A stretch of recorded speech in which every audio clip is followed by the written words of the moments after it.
নমস্কার আমার প্রিয় বন্ধুরা, তোমরা সবাই কেমন আছো? আশা করি তোমরা যে যেখানেই আছো অনেক ভালো আছো এবং সুস্থ আছো। আমিও ভালো আছি।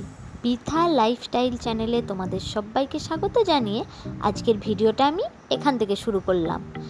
আজ কিন্তু আমি কোনো ডেইলি ব্লগ না, আজ কিন্তু তোমাদের সাথে শেয়ার করব একটা রেসিপি। আর রেসিপিটা হলো এঁচোড়ের পকোড়া। হ্যাঁ, তোমরা হয়তো অনেকেই এটা জানো, আবার অনেকেই হয়তো রেসিপিটা জানো না। যারা জানো তারা একটু দেখে নাও, আর যারা জানো না তারা একটু শিখে নাও যে আমি কতটা সহজভাবে অল্প জিনিস দিয়ে এই রেসিপিটা বানিয়েছি। বানানো খুবই সহজ এবং খেতেও খুব ভালো লাগে।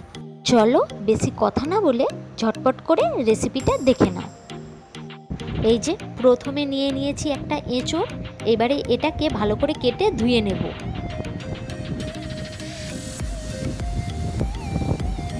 এই যে এঁচোড়টাকে কেটে ভালো করে ধুয়ে নিয়েছি। তোমরা চাইলে এর থেকে পিসগুলো ছোটও করতে পারো, আবার বড়ও রাখতে পারো। এবারে এটা সেদ্ধর জন্যে কড়াইতে জল দিয়ে তাতে সামান্য একটু নুন আর একটু হলুদ দিয়ে দিলাম। তোমরা চাইলে এটা প্রেসার কুকারেও সেদ্ধ করতে পারো।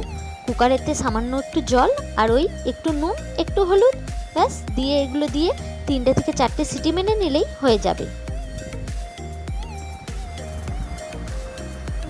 এঁচোড়টা সেদ্ধ হয়ে গেছে আর জলটাও ঝরিয়ে নিয়েছি। এইবারে এটা মেখে নেব। দেখো চুটকি মেরে কত সুন্দর টপ করে হয়ে গেল আমার কাজটা। আমাদের মেয়েদের কাজগুলো যদি এতটা সহজ হতো কতই না ভালো হতো। সেটা তো আর সম্ভব নয়, তো চলো এর মধ্যে এক এক করে সব কিছু দিতে থাকি।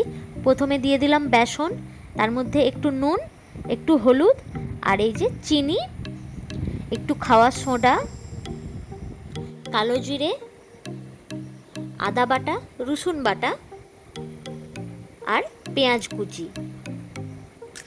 ব্যাস এইবারে এটাকে ভালো করে অল্প অল্প করে জল দিয়ে মেখে নেব। মাখা হয়ে গেছে আর ওপর থেকে কয়েকটা কাঁচা লঙ্কা দিয়ে দিয়েছি। তোমরা চাইলে দিতেও পারো, আবার নাও দিতে পারো। কড়াইটা গরম করে তাতে তেলটা গরম করে নিলাম। এবারে এইভাবে ছোট ছোট করে বলের মতো করে এগুলো দিয়ে দেব তেলের মধ্যে। একদিকটা ভাজা হয়ে গেছে আর একদিকটা উল্টে দিচ্ছি। দুদিকটাই লাল লাল করে ভাজা হয়ে গেছে। এবারে এগুলো নামিয়ে নেব।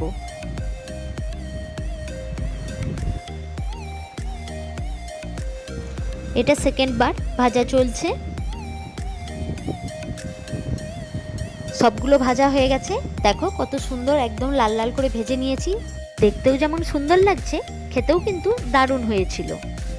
তোমরা একবার এটা বাড়িতে ট্রাই করো। এখানে ছেলেকে দিয়েছি পকোড়া টেস্ট করার জন্য। ওর তো খুব ভালো লেগেছে, ও তো আমাকে বারবার চাইছিল।